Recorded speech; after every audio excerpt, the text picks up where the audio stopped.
opportunity, but I tell you what, first time I've ever done it as president. Folks, look, one thing is real simple, I'm going to be very brief. The fact of the matter is that you guys, the UAW, you saved the automobile industry back in 2008 and before. Made a lot of sacrifices, gave up a lot, and the companies were in trouble. But now they're doing incredibly well. And guess what? You should be doing incredibly well too. It's a simple proposition.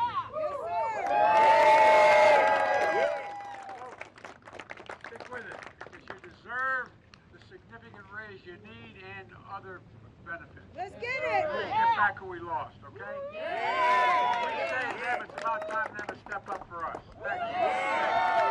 Now, there's a guy I know you don't know here, but I brought him along anyway. Sean Payne, your president.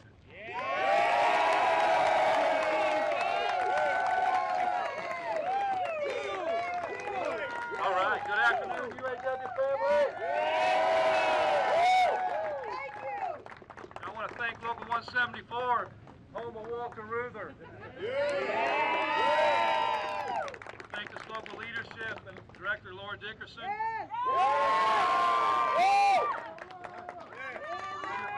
Members, because you're all the reason we're here. This is all about the membership. You know, this site, Willow Run, it holds a historic place in the history of our union and our country. You know, this was part of the arsenal of democracy during World War II. It's where they built the B-24 Liberator bomber. You know, that bomber, they built one of those per hour when they were at their peak. It's what helped us win the war. So today, 80 years later, we find ourselves here again with the arsenal of democracy. It's a different kind of arsenal of democracy, and it's a different kind of war we're fighting. Today, the enemy isn't some foreign country miles away. It's right here in our own area. It's corporate greed. And the weapon we produce to fight that enemy, it's the liberators, the true liberators. It's the working class people, all of you working your butts off on those lines to deliver great product for our companies. That's right. That's how we're going to defeat these people. That's how we're going to defeat corporate greed, is by standing together. You know, this is a historic moment, the first time in our country's history that a sitting USA president has came out and stood on the picket line.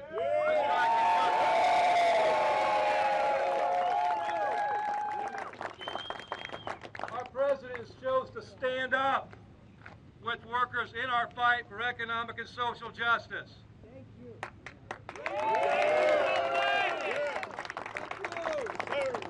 You know, it's a historic day and a historic moment in time. You know, just as today, you know, it's about the auto workers who are part of the fabric of the working class of this country. We're the people that make the world run.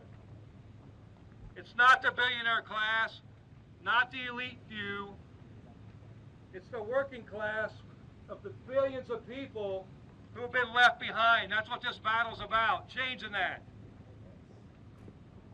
You know what's going to move this? It's not some executive that owns our future. It's us.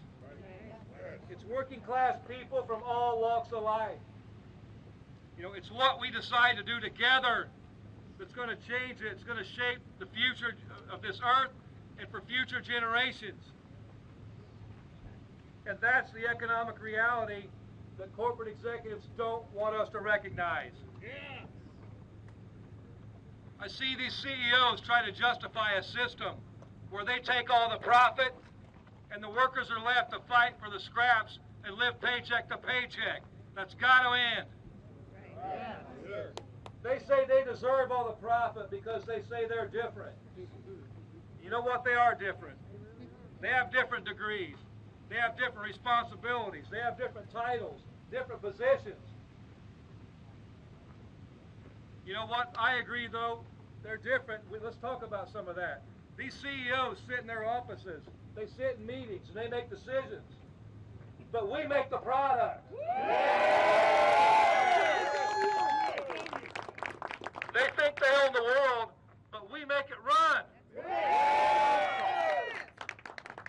The CEOs think the future belongs to them. Today belongs to the auto workers and the working class. And the difference between them and us is just as our theme song, Solidarity Forever, says. Without our brain and muscle, not a single wheel would turn.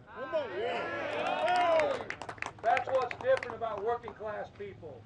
Whether we're building cars or trucks or running parts distribution centers, whether we're writing movies or performing TV shows, whether we're making coffee at Starbucks, whether it's nursing people back to health, whether it's educating students from preschool to college, we do the heavy lifting.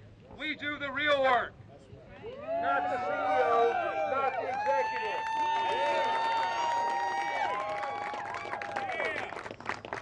And though we don't know it, that's what power is. We have the power.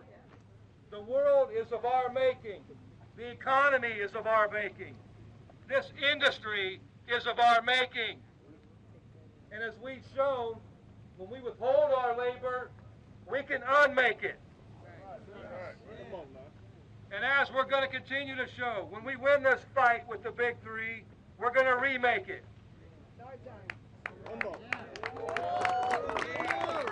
In this union, the members are the highest authority. In this country, the people are the highest authority. And so today I just want to take a moment to stand with all of you, with our president, and say thank you to the president. Thank you, Mr. President, for coming.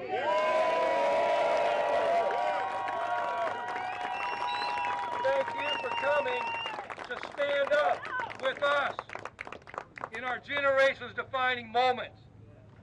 And we know the president will do right by the working class.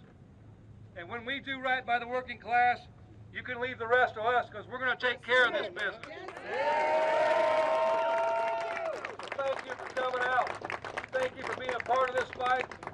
And let's get back to winning solidarity for all of our members and economic and social justice for all of our members.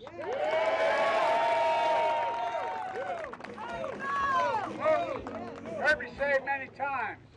Wall Street didn't build the country. The middle class built the country. Unions built the middle class. That's a fact. So let's keep going. You deserve what you've earned, and you've earned a hell of a lot more than you're getting paid now. Thank you very much.